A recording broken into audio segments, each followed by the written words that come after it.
मोता जी पिताजी बड़ा खुश होते हैं, बताते हैं कि जब कोई वातावरण में कोई दिव्य महापुरुष होता है तो एक सुगंध प्रकट होती है अचानक ही, जहां आसपास कोई सुगंध का स्रोत ना हो, बहुत अद्भुत सुगंध। अक्सर कोई अनुष्ठान पूरा होता है, कोई चीज होती है, आप एकांत में बैठे हो ना तो अचानक सुगंध प्रकट हो जाएगी, इतनी सुगंध होगी वो, इसका मतलब वातावरण में कोई दिव्य महापुरुष प्रकट हुआ है। स्वामी जी महाराज जी एक बार हमारे बताते थे कि ऋषिकेश में सुबह सुबह देवता लोग स्नान करने आते हैं, सिद्ध ऋषि वगैरह सब। तो गीता भवन के बारे में तो एक महात्मा हमें मिले, उनसे हम जब मिलने गए तो उन्होंने बोला ये गीता भवन साधारण जगह नहीं है, यहाँ इतने इतने महात्माओं का जब नित्य स्तुति होती है ना, उस नित्य स्तुति में इतने दिव्य महात्माओं का सुबह सुबह जो भोर के अंदर सुबह 5 बजे नित्य स्तुति होती है भगवान की, उसके अंदर इतने महात्मा बैठ के उस स्तुति को करते हैं, उनका अद्भुत स्थान है ये। वट वृक्ष हम गए, स्वामी राम तीर्थ को वहीं भगवान श्री कृष्ण के दर्शन हुए। वट वृक्ष पे राधानाथ महाराज ने बताया, वट वृक्ष के पास ही उन्हें महामंत्र मिला, गंगा जी ने महामंत्र दिया ना, हरे कृष्ण कृष्ण कृष्ण हरे हरे। अभी राधानाथ महाराज आए हुए थे गीता भवन में, है ये देखो वो स्थान अपने आप में कितना दिव्य, कितना अलौकिक है। तो स्वामी जी महाराज ऐसे बोलते थे कि ब्रह्म मुहूर्त में कई संत आते हैं, तो स्वामी जी सुबह 4 सवा 4 बजे गंगा जी में स्नान कर रहे थे। उस समय गंगा जी में स्वामी जी से थोड़ी सी दूर में कोई स्नान कर रहा था, पर दिख नहीं रहा, जैसे कोई डुबकियां मार मार के नहाता ना, पर उसके नहाने से इतनी सुगंध, गंगा जी के जल तक में सुगंध फैल गई, इतनी सुगंध आई। जब बहुत से ऐसे महापुरुष होते हैं जब आते हैं, चक्र जी के चरित्र में भी तो ये बात थी, बड़ा कई बार ध्यान लगने लगता है, दिव्य सुगंध आने लगती, दिव्य प्रकाश प्रकट हो जाता है। तब चक्र जी ने बोला जब देवर्षि नारद जी महाराज या हनुमान जी जैसे कोई दिव्य महात्मा भगवान का चरित्र सुनने के लिए रुक जाए। एक बार हमारे मंदिर में यहाँ ऑल्टर के पास ऐसी सुगंध पैदा हो गई कि वो 4 मंजिल तक पहुंच गई, रात के 10:30 पौने 11 बजे। गली में नहीं थी वो खुशबू, खाली यहीं आई। जानते हो ना, कभी कभार माधव के दर्शन करने कोई अलौकिक आत्मा दर्शन करने आए, ठाकुर जी के, कुंज बिहारी जी के, तो बहुत ऐसे ही हम बैठे थे और वहां इतनी अच्छी सुगंध आई, तो मेरे को लगा कि यार कोई बात है आसपास में, क्या पता चक्र जी हूं या कोई ऐसे ही हो, ये बड़ा अच्छा लग रहा है, उनके कोई प्यारे तो मैंने बैठे बैठे ही सोफा पे बैठे बैठे प्रणाम कर लिया। अब ये कॉन्फिडेंशियल बात होती है, किसी को कहने की नहीं होती, लेकिन फिर भी आप लोगों के सामने अब मन में प्रेरणा हुई तो कह दी। तो प्रणाम कर लिया वहीं बैठे बैठे, घर पे कोई था नहीं। मैंने कहा देखो घर पे सारी खिड़कियां बंद है, दरवाजे बंद है, ये खुशबू बाहर से कोई स्रोत नहीं है, कहीं से नहीं आ सकती। तो मैंने अपने मन को समझा दिया, वरना मन तो लॉजिक देता ना, क्या पता कहीं से आ रही हो, क्या पता कहीं से आ रही, ऐसे सोचते ना। तो मैंने कहा फिर भी वो सुगंध मेरे पास में ही आई, एकदम बहुत अच्छी सुगंध। तो मैंने उसे ऐसे बांध लिया कि देखो ये भगवान के कोई दिव्य संत जैसे इस चरित्र में मैंने पढ़ा, ऐसे ही होगा। हमने प्रणाम किया, अगले दिन हम वहां पहुंच गए। हमारा वहां पहुंचने का प्रोग्राम नहीं था, हमारा तो मुजफ्फरनगर किसी गांव में प्रोग्राम था, कृष्ण बलराम के गांव में। लेकिन वहां शुकताल पहुंचे, उस स्थान पे पहुंचे और रात्रि को उस समय पहुंचे। तब वहां प्रणाम कर रहे थे तो वो सारी वेदी, सुदर्शन जी की जो समाधि है और सुदर्शन जी का वो स्थान, और जहां पे राधा कृष्ण है, हनुमान जी है, उनके ऑल्टर में वही सुगंध आ रही थी, सेम सभी में। मैंने राघव जी वगैरह को तुरंत बोला, मैंने कहा देखो ये सुगंध है ना, यही सुगंध कल, मतलब कोई पहले ही न्योता दे के चला गया कि कल तुम वहां पहुंचोगे। ये चरित्र इन्होंने सुना है, ठाकुर जी ने सुनवाया पूरा का पूरा, अपने अपने अपने बड़े भाई का चरित्र। चक्र जी बड़ा भैया मानते थे ना अपने आप को, तो ये चरित्र उन्होंने सुना है। इस चरित्र के दरमियान कुछ 1-2 बहुत अच्छे एक्सपीरियंसेस हुए जो साधकों के बीच में ऐसे कहने को नहीं है, पब्लिकली नहीं बोलने चाहिए। लेकिन ये बात पक्की है कि भगवान के संतों के चरित्र चलते हैं ना, उन्हें सुनने से हमारे हृदय में एक स्फुरना होती है, भगवत प्रेम की और वृद्धि होती है। अच्छा, चक्रचरितम के अंदर में हम परसों कहाँ थे, अभी नहीं कल हमारी क्या बात हुई थी, हाँ कल एक लेटर मैंने सुनाया, डोगरी जी कथा के बारे में बताया था, एक पत्र भी पढ़ के सुनाया। अच्छा, जो ये हनुमत धाम का जो 60-70 फीट 67 फीट बताया था राघव जी ने, इतना ऊंचा शिव विग्रह बना हनुमान जी का। इसके लिए एक बहुत अच्छी बात की, चक्र जी 5 लाख रुपए, उस समय 1987 के टाइम में 5 लाख रुपए बहुत अच्छे अमाउंट माने जाते थे। अब तो 5 लाख कितनी कीमत है, तो 5 लाख रुपए और लेके ऐसे ही अपने एक अखबार में लपेट के लाए थे शुक वहां पे शुकताल में। तो उन्होंने कहा ये पैसा कहीं रखवा दे। कोई चिमन लाल जी थे, मुजफ्फरनगर में रहते थे, अच्छे भक्त सज्जन थे। तो उन्होंने और उनके पास रखवा दिया कि 5 लाख रुपए हम खर्चा करते रहेंगे, मुजफ्फरनगर से शुकताल तक आराम से पैसा आ जाएगा, जब जब जरूरत पड़ेगी तो पैसा। अब एक दिन शुक तीर्थ में उनका छोटा बेटा भाग के आया कि पता लगा कि मुजफ्फरनगर में किसी ने इनकम टैक्स वालों को कह दिया इनके यहाँ मोटा पैसा रखा हुआ है। तो इनकम टैक्स वाले घर में पहुंच गए उनके। अब उनको तो चक्कर आ गए, बेचारे पूजा कर रहे थे। उनका अब कैसे साबित करेंगे कि ये पैसा किसी और का है, चक्र जी का है, मेरे घर में मिला, एक भगवान की सेवा का पैसा चला जाएगा। तो बड़े परेशान हुए। चक्र जी के पास जब उनको उनका बेटा ले गया तो चक्र जी ने कहा वहां पे तुम चिंता मत करो। मुस्कुराए, कह रहे हनुमान जी अपना काम, आ जाओ ओम प्रभु आ जाओ। वो उधर से झांक झांक के जा रहे बेचारे। तो उन्होंने कि तुम और चिंता मत करो, हनुमान जी जो अपना जो बाधा है वो कोई बाधा नहीं आने देंगे, इसलिए तुम हनुमान चालीसा का पाठ शुरू कर दो अभी से और चिंता मत करो। आप मुजफ्फरनगर रवाना हो जाओ। जब वो लोग शुकताल से मुजफ्फरनगर पहुंचे तो उनका जो बड़ा बेटा है वो घर से बाहर निकल के आया। उस बोले पिताजी सारे इनकम टैक्स अधिकारी चले गए, कोई चिंता की बात नहीं। उन्होंने बोला पर एक बहुत अद्भुत बात हुई। तो बोला क्या हुआ? उन्होंने कहा कि हम घर के लोगों को एक कमरे में बंद कर दे, जाली में, खिड़की की जाली में से हम देख रहे झांक झांक के सारी चीजें। तो बोला उन्होंने घर की सारी अलमारी, हमसे चाबी का छल्ला लिया, उसमें जो मेन चाबी थी वो सामने अलमारी की थी, उस अलमारी में सामने वो पूरी और अखबार में लपेट के पूरे पैसे रखे हुए, और बाकी छल्ले में जितनी घर में और अलमारी थी उनकी चाबियां। तो उन्होंने बोला एक एक अलमारी वो खोल खोल के देख रहे हैं। तो सबसे बड़ी चाबी सामने वाली है और उस बड़ी चाबी को दूसरी अलमारियों में ठूस ठूस के देख रहे हैं। कह रहे हैं फिगर की इज डेड, ये की खराब है। सभी अलमारियां उन्होंने खोल दी, तब भी माने नहीं। घर की एक चीज, गद्दे वद्दे सब पलट के उन्होंने घर को पूरा अस्त व्यस्त कर दिया। एक छोटे से छोटे आले और लॉकर को नहीं छोड़ा, पर जिसके सामने सब खड़े होकर बात कर रहे, वो मेन अलमारी घर की जिसके सामने जिसकी मेन चाबी, उसको कोई देख ही ना। मतलब उन्हें सारे अधिकारी उनके आगे से गुजर रहे, कहाँ है कहाँ है कहाँ है, ये या तो खबर गड़बड़ है। लेकिन वो इतना ताला सामने इस अलमारी पे लगा हुआ है, एक बार इसे ही खोल के देख ले। तो बोले पूरे सारे जने, फिर अंत में उन्होंने उनको खोला, कहा कि असुविधा के लिए खेद है और ये खबर झूठी थी, किसी ने ये इन्फॉर्मेशन दी कि तुम्हारे पास धन आया रखा हुआ है। तो पर वो अलमारी किसी ने खोली नहीं, देखी नहीं। क्या बोले हम लोग, बोले हम सब डर गए, तो हम तो खाली उन्होंने इनके घर वालों ने बोला हम सब डरे हुए, तो हमारे मुंह से तो हनुमान चालीसा निकला जा रहा था। चक्र जी ने इधर उनको भी ये बोला चिंता मत करो, हनुमान चालीसा का पाठ करो। उधर भी वो देखो, भगवान अपने काम में आने वाली अड़चनों को खुद ही दूर कर लेते हैं। अच्छा, इतना इसके बीच में इनका स्वास्थ्य बहुत गड़बड़ रहा और अस्वस्थता में उन्होंने सोच लिया कार्यम साधयामी व शरीरम पातयामी, या तो शरीर समाप्त कर देंगे या काम पूरा कराएंगे।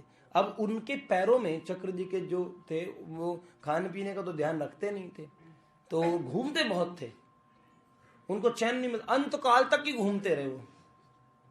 डॉक्टर बोले ना अब आप यहाँ मर जाओगे, तो उधर ही चले जाते थे। इधर निकले, जो उन्हें बेड रेस्ट बोले वो उन्हें बर्दाश्त नहीं होता था। तो पैरों के और जो बीच में वो होता है ना, एक लुब्रिकेंट होता है, तो वो खत्म हो गया तो पैर टकराते हैं। मेरी माता जी को वही समस्या हो गई, घुटने के अंदर वो फिर पेन जॉइंट्स में होता है। तो इतना परेशान रहते थे, हाथ कांपते रहते, तब भी 10-10 घंटे लगातार लिखा करते थे, तब भी 10-10 घंटे मोटे पेन से लिखते थे ताकि लिखावट हो जाए। और कई बार उनको हृदयघात, मतलब जो एंजाइना पेन है ना, हृदय में हृदय शूल रहता ही था। एक एक सीढ़ी उतरने में भी उनको दिक्कत होती थी, लेकिन तब भी वो, जैसे इंजीनियर लोग खड़े होते हैं ना, ज्यादा पढ़े लिखे 7वीं पास ही तो थे, लेकिन तब भी इंजीनियर्स भी अचंबा कर जाए ऐसी ऐसी राय दे देते थे। सामने खड़े होकर अपने दादा का विग्रह, जैसे हनुमान जी का नाभि बनी, पेट बना, तो एक तो खुश होते थे। फिर उसके अंदर अब 200 करोड़ नाम पेट में लगवा दिए, फिर सीने में लगा दिए, 700 करोड़ नाम पूरे शरीर में लगवा दिए ना, तो भगवान के नाम लिखे हुए 700 करोड़, तो बड़े खुश होते कि एक एक चीज। और जब वहां पे जाके कभी कभार कहते कि उसी बीच में उनके अंदर में क्या, उनके कई ऑपरेशन हो चुके थे शरीर के, और अंत में उन्होंने एक भगवान से, हनुमान जी से बोले, दादा अब ना मैं बहुत बूढ़ा हो गया हूं, अब आप खड़े हो जाओ, नहीं मेरे लिए बड़ा मुश्किल हो जाएगा। बीच बीच में काफी बुखार और बहुत सारी दिक्कतों का सामना करना पड़ा। विश्व की सभी जातियों के बंदरों का अद्भुत संकलन किया उन्होंने, इंडोनेशिया के लंगूर कहाँ के, और चाइना आइसलैंड के, गिलाडा के बबून इथोपिया के, और गौरिल नाम के सिनिडियाडो के, ब्लू के, अमेरिका के, अफ्रीका के बनमानुस हैं, वियतनाम से लाए हरित कपि, उन बंदरों के इतने इतने बंदर बनवाए उन्होंने हनुमान जी के साथ में, और उनकी मनोहर मूर्तियां सभी सब तरह के बंदरों की और पूरी दुनिया के, क्योंकि बंदर हनुमान जी को प्रिय है ना, तो हनुमान जी के साथ होने चाहिए। और प्रतिष्ठा समारोह कराया। उस प्रतिष्ठा समारोह में बात थी कि लिफ्ट में ऊपर एक क्रेन बना के हनुमान जी के माथे का अभिषेक चक्र जी करेंगे, और भैया चारों तरफ उस लिफ्ट को ऊपर पहुंचाने के लिए चारों तरफ खंबे लगे, पिलर, बड़ा प्रोग्राम ऑर्गेनाइज, चारों तरफ जय सिया राम, जय जय सिया राम, रामचरितमानस का पाठ चल रहा है, कीर्तन चल रहा है। इतना अचानक दो भयानक खंबे बड़े बड़े और भर भरा के गिरे। कितने लोग दब जाते, अगर वो पंडाल पे गिरते, सामने गिरते तो, और मंदिर पे गिरते तो मंदिर टूटता, साधु निवास की जो कुटिया थी उन पे गिरते तो साधु मरते, चारों तरफ से कहीं जगह नहीं थी मतलब बचने की किसी के। पर वो खंबे ऐसी दिशा में गिरे जैसे दो पेड़ थे उनके ऊपर, उन पेड़ों ने ऐसे संभाल लिया, और ये सारे साधु संत बेचारे एक बार घबरा गए, अरे हनुमान जी महाराज पता नहीं कौन मरा, क्या हुआ, कैसे हुआ। लेकिन चक्र जी जब फिर खड़े हुए माइक लेके, चक्र जी ने बोला कुछ भी तो नहीं हुआ है, सब संकट मोचन आ गए हैं, इसका मतलब ये साबित हो गया, संकट आया पर उस संकट को रोक लिया, तो इसका मतलब हनुमान जी प्रतिष्ठित हो गए। पर चक्र जी पूछने लगे, दादा ये क्या सूझी इतने बड़े उत्सव में, एक बार तो सबका कलेजा मुंह के बस रास्ते से बाहर निकल आया। तो उन्होंने बोला ये क्या सूझी, ऐसी क्या खुरापात। तो और कोई नहीं बोला, उनका छोटा सा कन्हैया आगे कहने लगा, दादा एक बात सुनो। तो उन्होंने बोला, रे कन्हैया ये क्या बात है कि इतना बड़ा उत्सव में। तो उन्होंने बोला मैं बताता हूँ, देखो रघुनाथ जी के बालक है मारुति नंदन हैं, आपके बड़े भैया हैं, आप छोटे हो, छोटे के चरण का अभिषेक होता है, माथे का अभिषेक तो हम राम जी कर सकते हैं, तो छोटे भाई हो ना तो पैरों का अभिषेक करवाओ।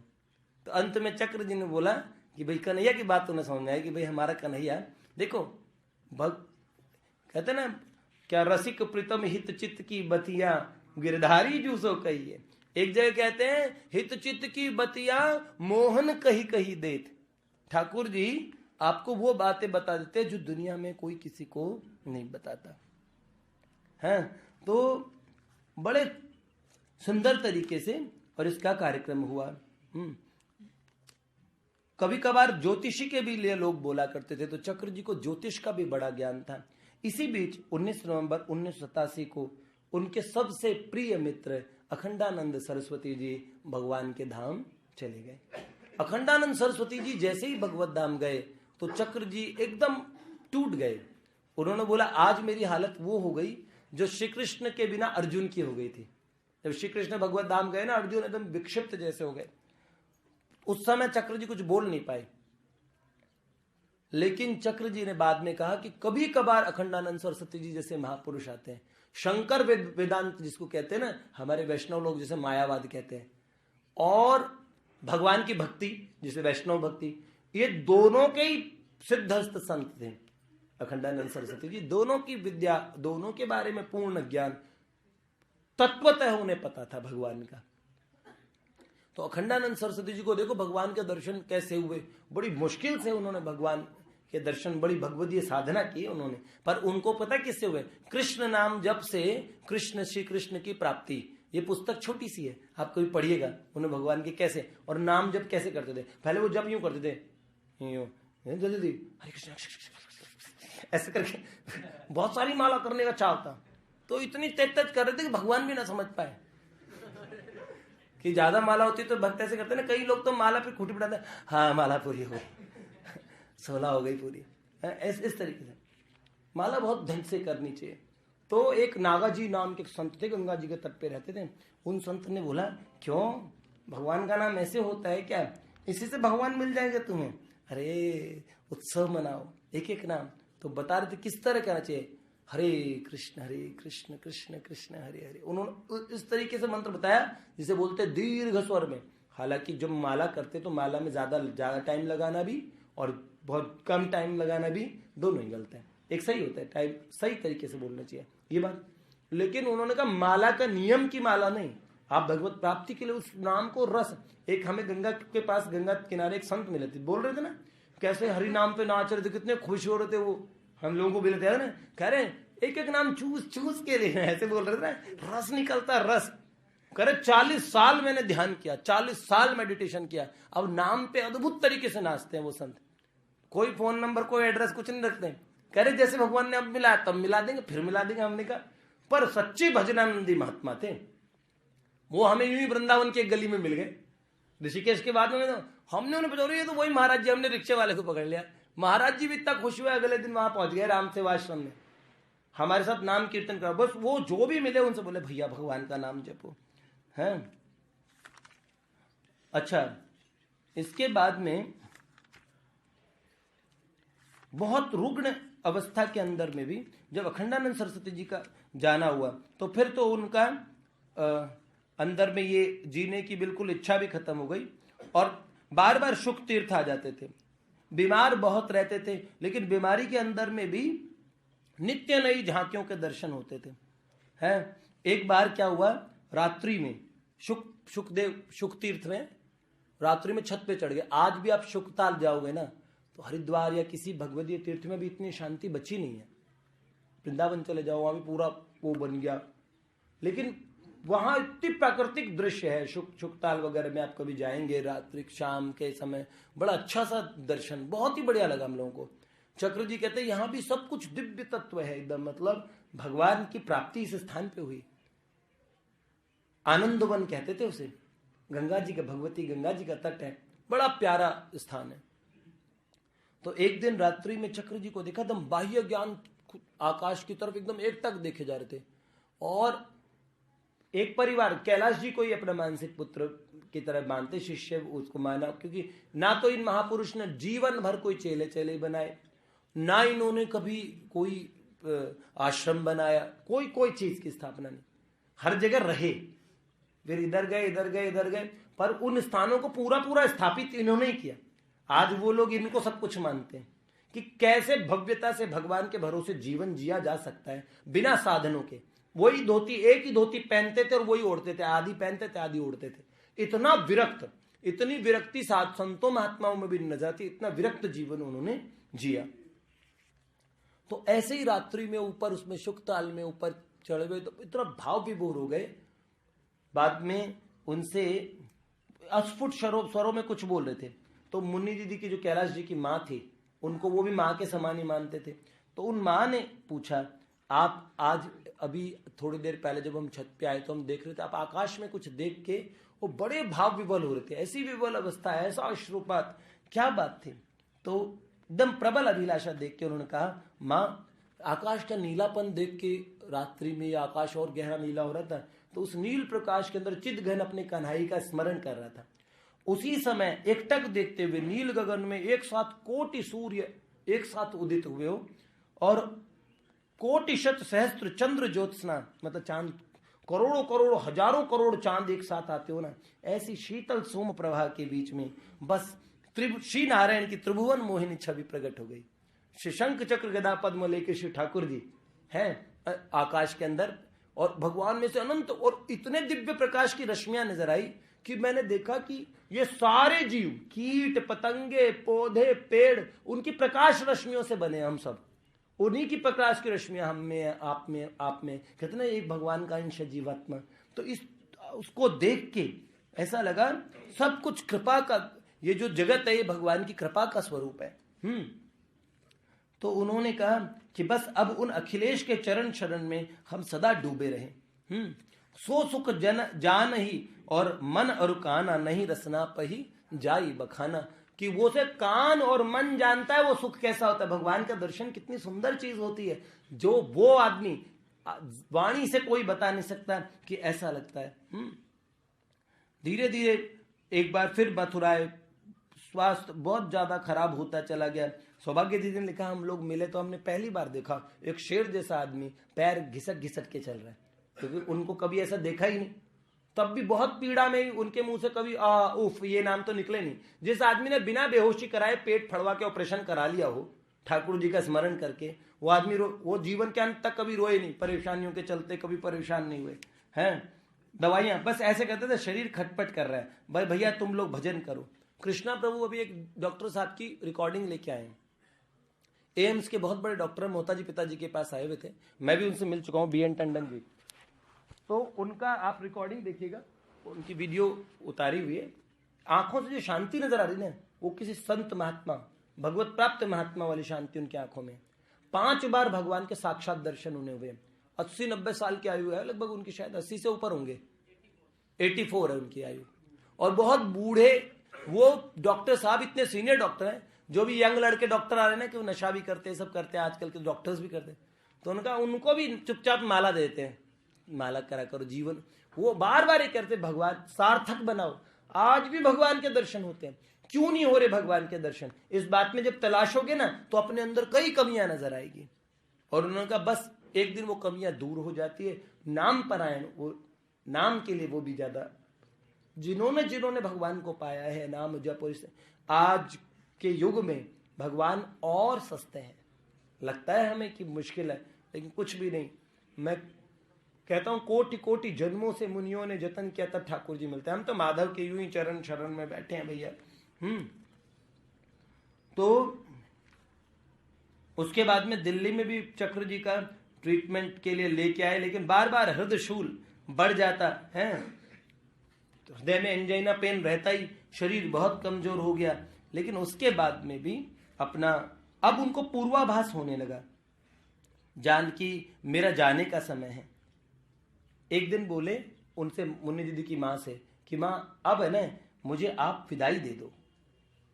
तो उन्होंने कहा क्यों, ऐसी बात क्यों करते हो आप? तो उन्होंने कहा रात्रि के 2 बजे आज सो रहा था, 2 दिव्य चतुर्भुज पुरुष भगवान के पार्षद, 2 जने आके उनके कक्ष में आपस में बात कर रहे थे। तो एक पार्षद दूसरे पार्षद से कह रहा है तुम कहो इनको, मतलब डायरेक्टली नहीं बोल रहा। तब उनके वैष्णव देव वेश, तुलसी कंठी, पारिजात, वैजयंती माला घुटनों तक की, शंख चक्र गदा पद्म हाथ में देख के समझ गया कि भगवान के पार्षद हैं। एक जना कह रहा है तुम प्रार्थना करो। स्वर सुन के सहर्ष चक्र जी ने कहा आइए, आ गए भाई, चलो ले चलो, मैं तो तैयार हूं। कल मैंने बताया था ना वो जालन जी के जो लड़के हैं, उन्होंने कहा पिताजी भगवान आया लेने के लिए, क्या मैं जाऊं? भगवान ने बोला अपने बाप से पूछ, अगर तुम्हारे पिताजी बोलेंगे तो मैं ले चलूंगा। तो पिताजी कितने अच्छे निकले, वरना दुनिया के कोई पिता बोलेगा? उनके पिताजी ने कहा भैया मैं क्यों बाधा बनूं, जब भगवान खुद आके बोल रहे हैं कि जा तो जा। भाई ये बड़ी हिम्मत की बात है। क्या बताऊं, कल रात्रि में मुझे एक बड़ा अजीब सा सपना आया।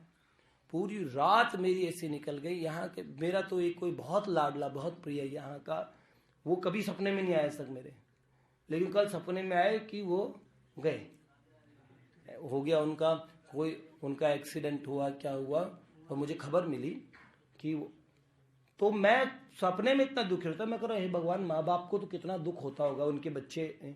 अब मेरे तो कोई कहाँ कौन से गांव के, ये कौन से गांव के हम, हमारा कोई ना ब्लड का रिश्ता, ना हमारे कोई जान, कुछ ही वर्षों पहले मिले हैं, लेकिन तो ऐसा प्रेम इतना कि मुझे लगा मेरे सीने में मेरे तो प्राण निकल जाएंगे, मतलब मैं, और मेरे दर्द होने लगा मेरे हृदय में इतना। पर मैं सोच रहा हूँ हे भगवान ये सपना हो, ऐसे दिन दिखाने थे आपको। देखो अब मैंने कहा आप कहाँ चले गए बताओ, अब इनको बुलाएंगे तो भी ये वापस नहीं आ पाएंगे। तो मैंने कहा प्रभु देखो क्या आपकी अद्भुत माया है, आपने अच्छा फंसाया हमें। यूं सोच रहा था, बहुत दुखी हो रहा था, इतना दुख हो रहा था। मैंने कहा भगवान उनके माता पिता क्या होगा, 2 भाई है 1 बच्ची है बस खाली, और ऐसे से बड़ा दुखी। और मैंने कहा, और वो दुख की कोई था नहीं, मैंने कहा इससे बड़ा दुख मैंने अभी तक तो जागरे में तो कभी बर्दाश्त किया नहीं। लेकिन वो रात फिर मैंने कहा हे भगवान ये सपना हो, पर सपना तो मैं हूँ कहाँ, वैसे तो मैं हमेशा इतना कॉन्शियस रहता हूँ, जो खतरनाक सपना आता है ना मुझे पता है मैं सपना देख रहा हूँ, जाग जाता हूँ बहुत जाग जाता हूँ तुरंत। कोई भी खतरनाक सपना तो ना मैंने कहा ठीक टाइम पे जाऊंगा, अगर मुसीबत में मैं फंस गया तो जाग जाऊंगा। और ये बरसों से मेरा अनुभव है, मैं सपने में इतना एक्टिव रहता हूँ, जानता हूँ अब तक चल रहा है। मैं ये सपना है बेटा, तुझे पता है सब सपना है, तू जाग जाएगा, फंस जाऊंगा। जहां मैं पूरी तरह फंस जाता हूँ ना वहां आँख खोल के बैठा था, अब ले सारी हैं बताए थे ना। नर्सिंग से पूछा कि nursing you are on the third floor of a building and suppose you are on the third floor of the building and it caught fire, so how will you escape from that? तीसरे मान लो कल्पना करो कि तुम building के तीसरे माले पे और आग लग गई, तो तुम कैसे बचोगे उस आग से? how will you escape from that? तो Narasimha replied, I'll stop my imagination. मैं कल्पना छोड़ दूंगा, कल्पना में तो आग लगाई है, तुरंत कल्पना से बाहर निकल जाऊंगा। यही सही बात है, जगत भी तो कल्पना की तरह, जैसे ही हम लगा तो हमें भैया, मैंने कहा ये तो बड़ी खतरनाक बात है। तो मैंने कहा आइए आइए भाई ले जाओ, चलो मैं जाने के लिए प्रस्तुत हूं। तभी दूसरे ने विनम्रता पूर्वक कहा अभी नहीं, अभी आज्ञा नहीं हुई है, पर मतलब समय अब नजदीक है। कुछ समय पश्चात दोनों किरीट कुंडलधारी वहीं से अंतर्ध्यान हो गए। माँ की आंखें वात्सल्य से भर आई, बेटा मुझे पहुंचा के जाना। तब चक्र जी ने कहा माँ तुम तो योग वशिष्ठ पढ़ती हो, योग वशिष्ठ में कोई लेने नहीं आता, करे मृत्यु में मृत्यु बन के स्थित हो जाओ। मृत्यु में जो परमात्मा है, जीवन में वही परमात्मा है, तो ना जाना ना आना, वहीं का वहीं भगवान में लीन हो जाना। तो तुम्हें कौन लेके जाएगा, कौन, तुम तो योग वशिष्ठ पढ़ती हो, उसी में स्थित हो जाओ। और अब की बार श्री कृष्ण जन्मभूमि से परमानेंट विदा लेके आए कि भैया अब कब आओगे बाबा? उन्होंने अब पता नहीं कब आएंगे। अब शुकताल के लिए ये उनकी अंतिम यात्रा थी, जिसमें शुकताल पहुंचे। उनका स्वास्थ्य भी ठीक होने वाला था, लेकिन एक एक्सीडेंट वहां गाड़ी का हो गया कि वापस स्वास्थ्य बिगड़ने लगा। बहुत लोगों ने बहुत इलाज कराया। और इसी के बीच में एक जगह कहते हैं ठाकुर जी से, जैसे से वैसे की मैत्री, तुम निर्गुण में सब गुणहीन। कन्नू एक जैसे हैं हम दोनों, तुम तो निर्गुण हो, तुम्हारे पास कोई गुण नहीं, और मैं गुणहीन हूं। तुम भी निर्गुण, मैं भी निर्गुण। भाई तुम, भगवान में सारे दिव्य गुण होते हैं, प्राकृत गुण नहीं, तो इसलिए भगवान को निर्गुण कहते हैं। मैं गुणहीन हूं, मैं भी निर्गुण, और तुम भी निर्गुण। जैसा तैसा दोनों मिल गए, हम दोनों एक ही थैली के छट्टे बट्टे हैं। जगत गुरु शांतानंद जी महाराज, शंकराचार्य जी उनके पास बहुत आते थे। उनके साथ में ये दोनों विभूतियां चक्र तीर्थ में, यहाँ पे क्या नाम है, और शुक तीर्थ में साथ साथ रही। और बार बार अपने जो भी लोग आते उस समय उन्होंने कहना शुरू कर दिया, स्मरण ही सार है और मृत्यु टाली नहीं जा सकती। और एक दिन उन्होंने कहा कि देखो भैया, तुम लोग ये कहते हो ना, तो मैं तुम्हें बताता हूं कि मैं कब जाऊंगा। उन्होंने बोला आज के, उन्होंने एक बार पहले किसी से बात चली तो उन्होंने बोला, जगत गुरु शांतानंद जी महाराज अपने जन्म पत्र दिखा रहे थे, मुझे बताओ कि चक्र जी मैं कब जाऊंगा। उन्होंने कहा आपके जाने की तो कहता नहीं, पर आप मेरे बाद जाएंगे, मैं जाऊंगा 2 साल 3 महीने बाद। उन्होंने एग्जैक्ट टाइम बताया। इसके बीच में उन्होंने यहाँ पे, और जब सब लोग बैठे तब उन्होंने कहा मेरी ज्योतिष के हिसाब से मेरा समय पूरा हो गया है। एकादशी 25 तारीख सोमवार को मैं जा रहा हूं। इस शरीर को भगवती गंगा जी के अंक तक पहुंचा देना। उन्होंने कहा यम वैवस्वत बहुत भयंकर होंगे जग को, काल दंड वे आर्य है, किंतु कन्हैया के अपने प्रिय जन के वे अपने हैं आचार्य हैं। यम विवस्वान सबके लिए भयानक होंगे, लेकिन हमारे लिए तो वो भक्तों के लिए तो आचार्य है। भक्ति के 12 जो मेन भक्त हैं उनमें यमराज है। और एक दिन और शाम के समय जब उन्होंने थोड़ा सा प्रसाद लिया, और वो उनका सौभाग्य जी ने कहा उनका अंतिम दर्शन था, मैं उनसे विदा लेके निकली थी, पीछे से उन्होंने हल्का सा दूध का घूंट वगैरह पिया, अचानक शरीर से हिचकियां आनी शुरू हो गई। सभी लोगों ने सोचा कि भाई अब इनकी जो नाड़ी वगैरह, और इस हिसाब से अंत में उन्होंने बड़े सुंदर कि पट पीत धरे घन सुंदर है, दृग पद्म विशाल दृगंचल है, मुरलीधर गोरज मंडित है, कौस्तुभ धर ज्योति हृदय में रहे। भगवान से अंत में भीष्म स्तुति बोलने लगे, त्रिभुवन त्रिभुवन कमनम तमाल वर्णम रविकर गौर वरांबरम दधाने, जो भीष्म पितामह ने अंत में बोली वो स्तुति। और फिर गजेंद्र मोक्ष, तस्मै नमः परेशाय ब्रह्मणे अनंत शक्तया रूपाय रूपाय नमः आश्चर्य कर्मणे नमः आत्म प्रतिभाय साक्षिणे परमात्मने नमो गिराम विदराय मंशश्चेत सामपि। ये बात भगवान से प्रार्थनाएं करने लगे। और जब हृदय रोग विशेषज्ञ उन्होंने कहा कि देखो ये संकल्प, तब उन्होंने सबसे पूछा चुपचाप से कि भैया एकादशी कब है, तो वो एकादशी उसी दिन थी। तो वो क्या एकादशी, तब इतने, और ऐसे लगा कि इतने खुश हुए कि वाह वाह तब ठीक है, तब ठीक है। और अंत में धीरे से बोलने लगे कन्नू मेरे कन्नू, 2-3 बार बोला धीरे धीरे, हैं बहुत प्रेम से, गोविंद आ रहा हूं तेरे पास। और ऐसे जब आसपास के लोग एकदम पिन ड्रॉप साइलेंस हो गया, बहुत धीरे धीरे वो एकदम इतने विस्परिंग आवाज में बोल रहे थे, हैं। और ठाकुर जी से कह रहे हैं, और अलौकिक दिव्य भावों में ऐसे आनंद में लीन हो गए, इतना चेहरा मुस्कुराने लगा और सदा सदा के लिए नेत्र पटल लीन हो गए। अंत समय में कन्नू मेरे शब्द उनका अंतिम था। लोग सारे चंबे में कि ऐसा व्यक्तित्व भला देखने सुनने को कहां मिलेगा। उसी समय और इतनी तीव्रता से हैं ये सब हुआ कि वहां कक्ष में उपस्थित लोगों ने देखा कि ट्यूबलाइट्स और बल्ब वगैरह सबकी रोशनी क्षीण हो जाए। इतना तेज प्रकाश कक्ष के अंदर प्रकट हुआ कि जो किसी ने नहीं देखा सुना था। नीचे भवन में जो एक बिटिया, कैलाश जी की बिटिया थी, वो बहुत मानती थी उनको, नहीं डॉक्टर ब्रह्मदत्त जी की बिटिया, वो बहुत मानती थी, बाबा कहती थी उन्हें।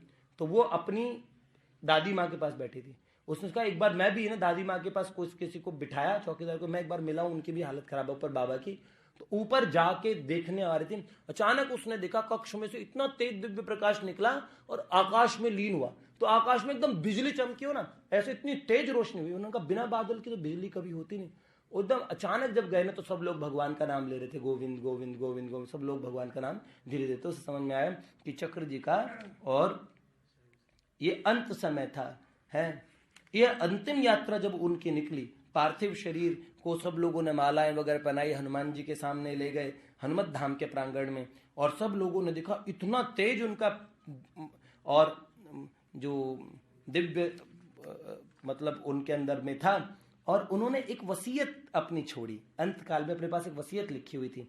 उस वसीयत में लिखी कि देखो मैं मेरे लाडले मानस पुत्र कैलाश को एक जिम्मेदारी दे रहा हूं। वो क्या कि मेरी पार्थिव देव, मेरी चिर अभिलाषा है कि शमशान विहारी मृत्युंजय मेरे बाबा को मेरी जो भस्म है वो उनको अर्पित कर दी जाए। तो उन्होंने उसमें लिखा वसीयत में, बाबा को अपने बाबा मानते थे, तो कहने लगे आशुतोष ओढ़र दानी प्रार्थना एक रख लेना जन की टेक, चिता भस्म आपका नित्य अंगराग, मिले उसमें इस काया को किंचित भाग।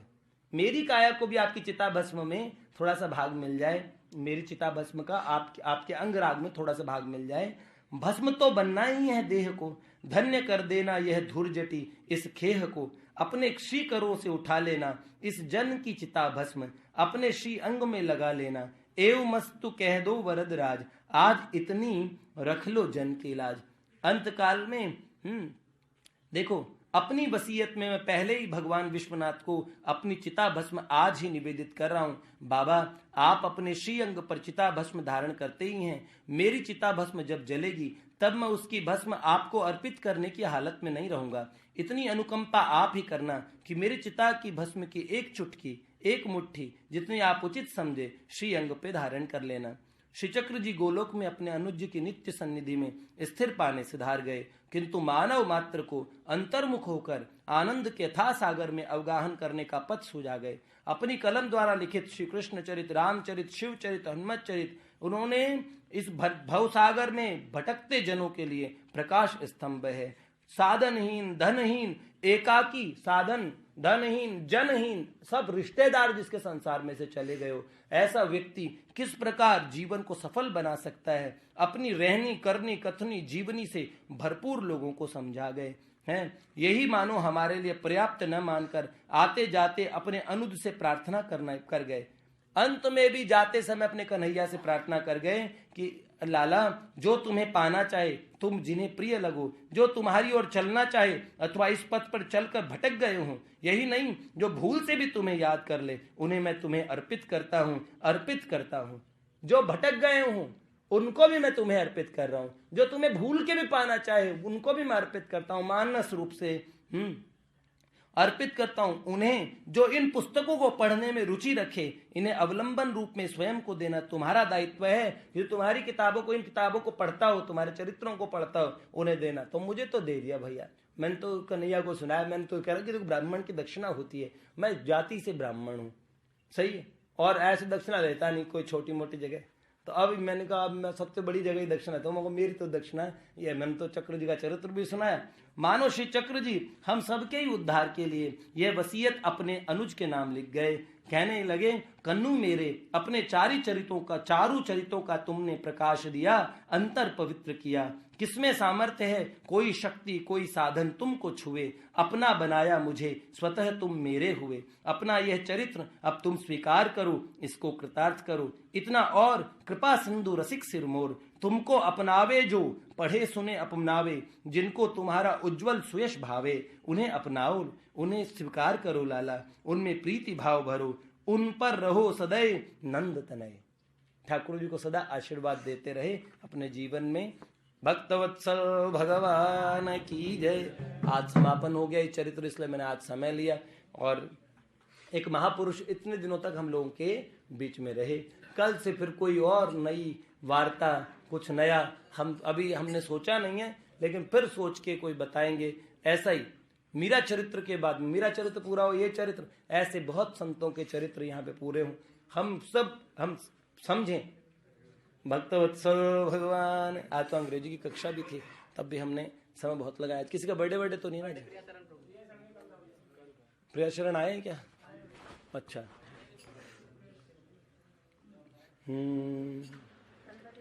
गोवर्धन। ओह,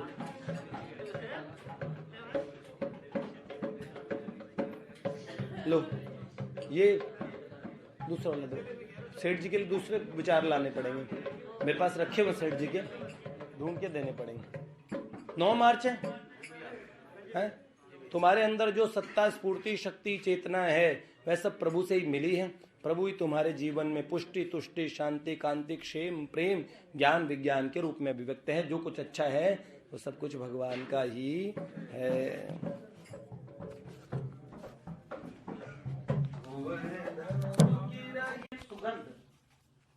पिताजी बड़ा खुश होते हैं, बताते कि जो कोई वातावरण में कोई दिव्य महापुरुष होता है तो एक सुगंध प्रकट होती है अचानक ही, जहां आसपास कोई सुगंध का स्रोत ना हो, बहुत अद्भुत सुगंध।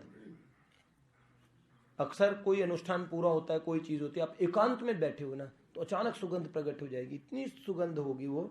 इसका मतलब वातावरण में कोई दिव्य महापुरुष प्रकट हुआ है। स्वामी जी महाराज जी एक बार हमारे बताते थे कि ऋषिकेश में सुबह सुबह देवता लोग स्नान करने आते हैं, सिद्ध ऋषि वगैरह सब।